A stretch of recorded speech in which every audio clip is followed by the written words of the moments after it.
इस बार का राष्ट्रपति चुनाव नए भारत की नई नीति को उजागर कर रहा है।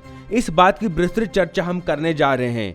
वर्तमान में महामहिम श्री रामनाथ कोविंद जी देश के राष्ट्रपति हैं। इनका कार्यकाल 24 जुलाई 2022 को पूरा होने जा रहा है। इस प्रक्रिया के लिए 15 जून 2022 को अधिसूचना जारी कर दी गई है। नामांकन की अंतिम तिथि 29 जून, नामांकन जांच 30 जून, नामांकन वापसी 2 जुलाई, मतदान की तिथि 18 जुलाई, मतगणना 21 जुलाई एवं 25 जुलाई को नए राष्ट्रपति का शपथ ग्रहण होगा।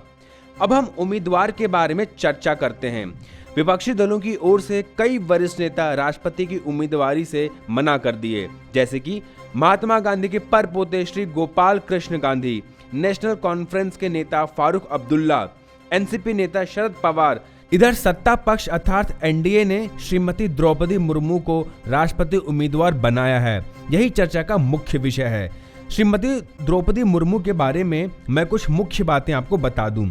सबसे पहले तो श्रीमती मुर्मू आदिवासी और महिला हैं, पुरानी बीजेपी की नेत्री हैं, शिक्षा के क्षेत्र से जुड़ी थी, बिल्कुल स्वच्छ छवि की हैं। इन्होंने 1997 में नगर पंचायत चुनाव से राजनीतिक पारी शुरू की। 2 बार भाजपा की विधायक बनी और उड़ीसा में मंत्री भी रहीं।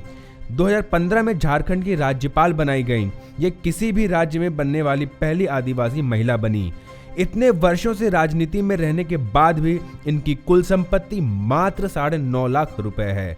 अब हम लोग इस बात को देखेंगे कि मोदी सरकार ने इन्हें उम्मीदवार क्यों बनाया। मोदी सरकार की सोच है कि महिला और आदिवासी उम्मीदवार के चलते इनके सबका साथ सबका विकास वाली बात को बल मिलेगा।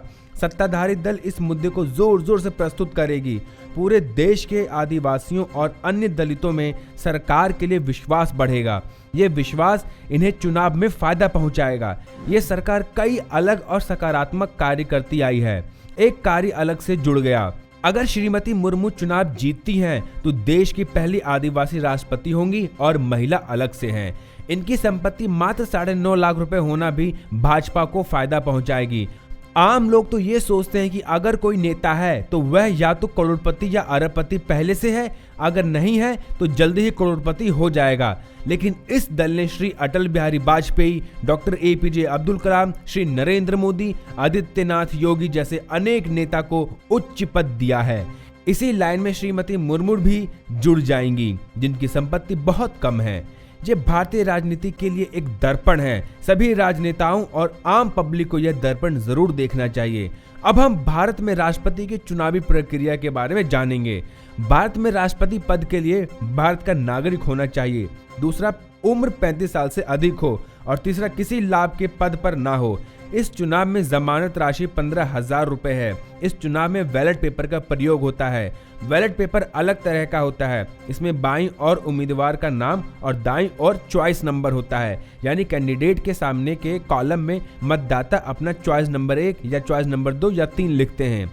भारत में राष्ट्रपति चुनाव में आम जनता वोट नहीं देती। यह एक अप्रत्यक्ष चुनाव है। इसमें जनता नहीं, जनता के चुने गए प्रतिनिधि वोट देते हैं, यानी सांसद और एमएलए वोट देंगे।